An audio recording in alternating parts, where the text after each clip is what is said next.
Hello, magandang araw. Ngayon po gagawa po tayo ng patayag dough.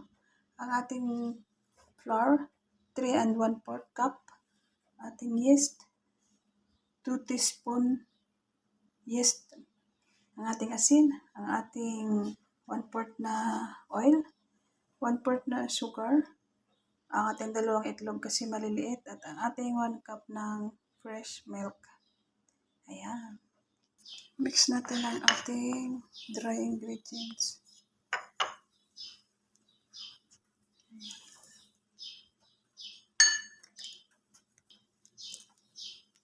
Tapos ang ating mantika, lagyan natin ang ating itlog. 2 maliliit na itlog kasi ang gamit ko. Saka yung ating fresh milk. Yan. Tapos inikos-mikos natin. Lipat natin dito natin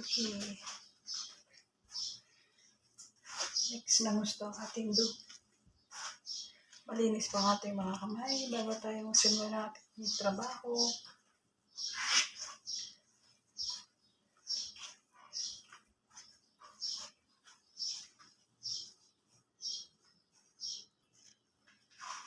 Kailangan masahin natin gusto ang ating dough. Pagka mayroon naman pong makina, pwede naman po para di mapagod.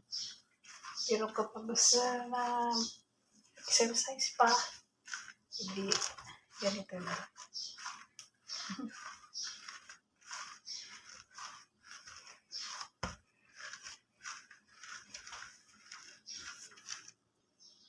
Nag-press tayo ng ating pagpaasahan. Malinis naman po yan. Lagyan po natin.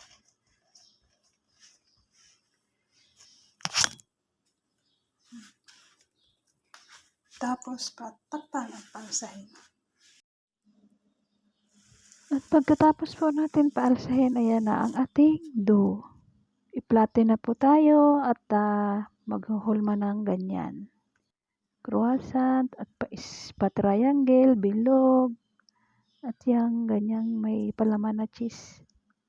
At kung ano pa naman na po na gusto ninyong gawin. At yung iba pong dough na may tira, ginawa ko pong cinnamon roll. Yan. Hindi po ako master sa pagbe-bake o sa ano pa man. Kung ano lang po yung natutunan ko, yun lang po ang aking ginagawa at ipinapakita sa inyo para makita nyo po kung paano ko po ginawa. Yan.